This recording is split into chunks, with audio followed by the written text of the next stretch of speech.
On ne parle que de ça, amateur, brouillon, mauvais camarade. C'est quelques mots qu'on entend souvent pour parler des ministres du gouvernement. Pourtant, au départ, ils étaient plutôt brillants. C'est ce qui est raconté dans ce livre, Les sales gosses de la République.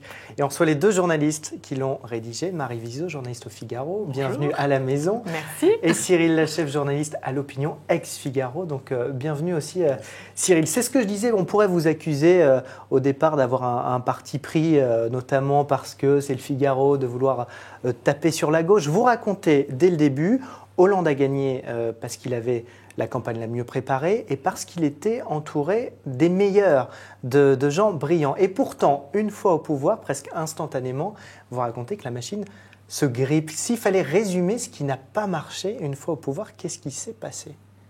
Alors, en fait, ce qu'on raconte, effectivement, vous parlez de parti pris, il n'y en a pas. Il n'y en a pas. C'est vraiment l'exercice qu'on s'est imposé. Il n'y a pas de parti pris parce qu'on est des journalistes économiques, ce qu'il faut rappeler, même si ce livre raconte largement la vie politique du pays. Notre postulat de départ, c'est qu'ils avaient tout pour réussir.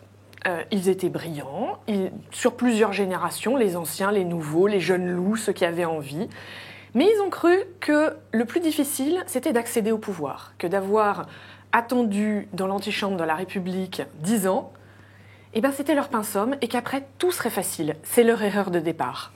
Et ce qui n'a pas marché, effectivement, c'est que le monde a changé en 10 ans.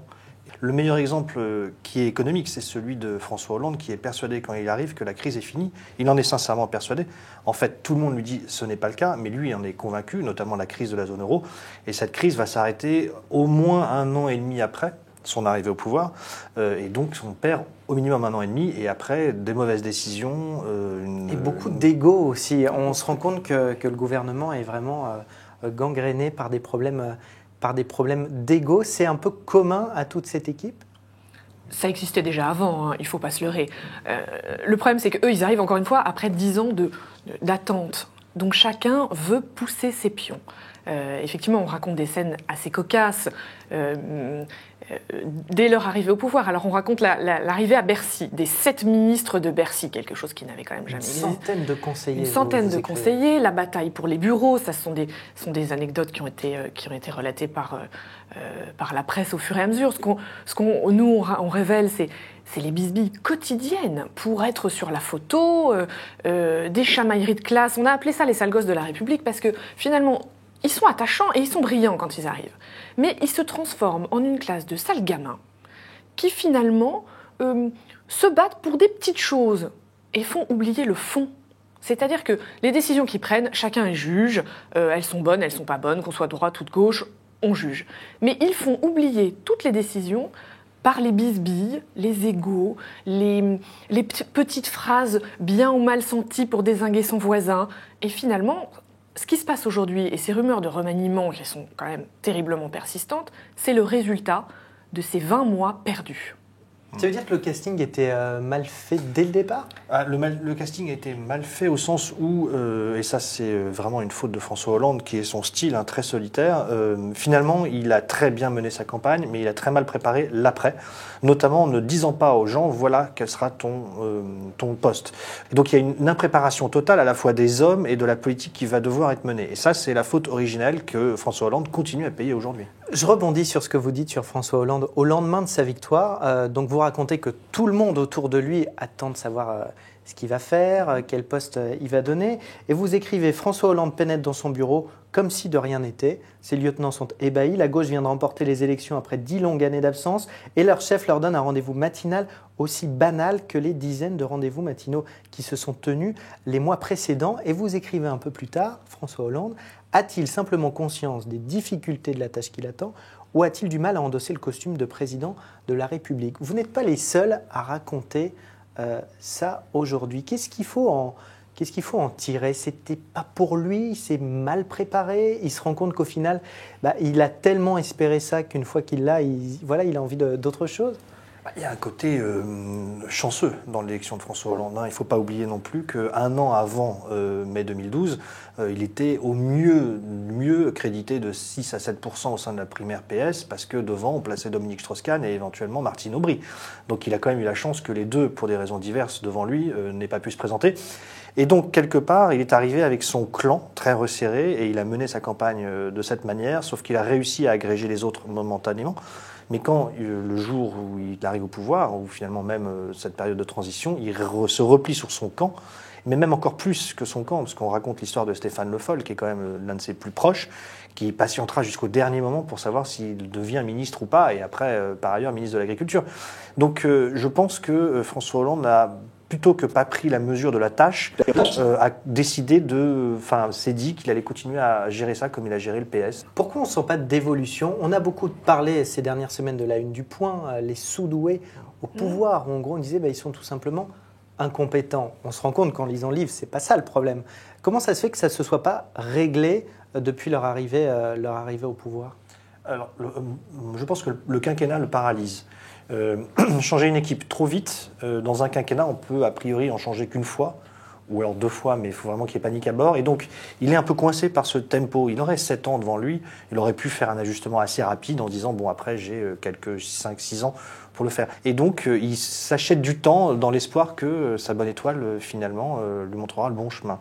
Mais malheureusement, les équipes en dessous ne sont absolument plus motivées et ne savent pas quelle ligne tenir.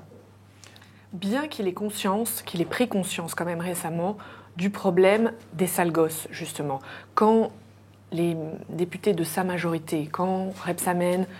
Les sales gosses, en fait, c'est pas de nous, c'est de François Rebsamen, député du Parti socialiste, qui un jour sur une radio a dit « Il faudrait quand même que les camarades se rendent compte de ce que vivent les Français. Ce sont des sales gosses. » Ça fait... Et la chute dans les sondages, parce que tout ça s'accompagne d'une chute vertigineuse dans les sondages, comme aucun président de la République n'en a connu au bout de 20 mois. Il a pris conscience des choses. Il n'arrive toujours pas à régler le problème. Il y a un autre problème potentiel, c'est celui de Jean-Marc Ayrault. On va regarder une scène que vous décrivez dans le livre Regardez. Si la fameuse image qui résume tout, il les place sur le canapé d'un studio et sur le canapé nous avons Moscovici, Fioraso, Ayrault, Pellerin et ici à droite une place vide car Montebourg est debout derrière et refuse de s'asseoir à côté d'eux. Séquence. Ne vous inquiétez pas. Viens t'asseoir là. Moi j'ai de la pression. Arnaud. Allez.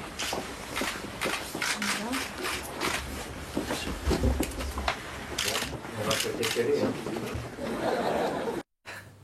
La défiance d'Arnaud Montebourg face à Jean-Marc Ayrault. Cet épisode, en plus, intervient après plusieurs rappels à l'ordre que vous racontez, c'est une scène assez récente, dans le livre. Oui. C'est un problème des sales gosses côté ministre ou c'est un problème Ayrault qui ne les tient pas? Les deux, mon capitaine. Cette scène, elle résume toute la problématique de ce livre, finalement. C'est un Premier ministre qui, finalement, n'a pas l'autorité pour remettre un petit peu d'ordre et de silence dans cette classe, au milieu de tous ces égos qui s'éparpillent. C'est 2 ministres de Bercy, très importants, qui ne s'entendent pas, parce que Pierre Moscovici et Arnaud Montebourg sont fondamentalement différents. Ils ont une ADN différente, comme disent leurs proches. C'est une équipe gouvernementale qui n'essaye même plus de faire semblant de s'entendre.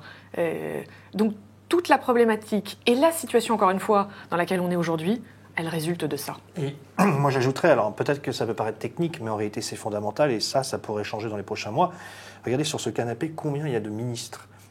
Il y a Pierre Moscovici, ministre de l'économie, Geneviève Fioraso, ministre de la Recherche, Fleur Pellerin, ministre des PME, le Premier ministre et Arnaud Montebourg. 5 ministres. Vous avez le tiers du gouvernement allemand sur ce canapé-là.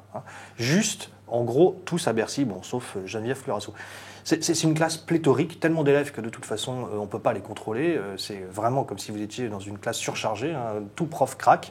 C'est exactement ce qui arrive à Jean-Marc Ayrault, d'ailleurs un ancien professeur d'allemand. Il est confronté au même problème. Et comme en plus il n'a pas d'autorité du directeur au-dessus de lui qui lui donne des instructions claires, et il ne peut strictement rien faire. Pour terminer, il y a un signe d'amélioration ou pas du tout, où il faudrait tout effacer pour tout recommencer?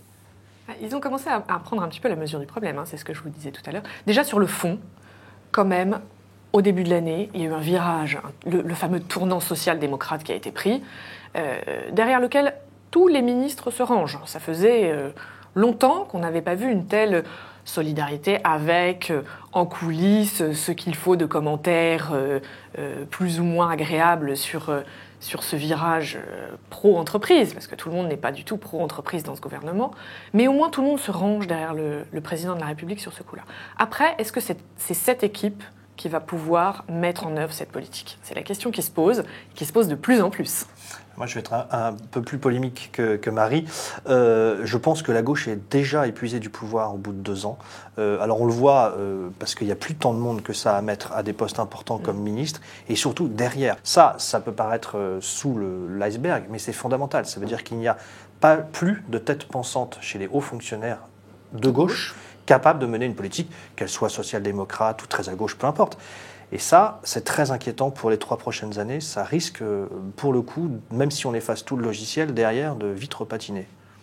Le feuilleton continue. Tout à fait. Merci beaucoup Marie Vizot, Cyril Lachèvre. Le livre « Les sales gosses de la République » chez Michel Lafon. C'est passionnant pour comprendre les coulisses de la politique et aussi l'aspect économique qu'on n'a pas forcément évoqué aujourd'hui, mais que vous détaillez très précisément dans ce livre. Merci à tous les deux et nous on se retrouve très vite sur Figaro TV.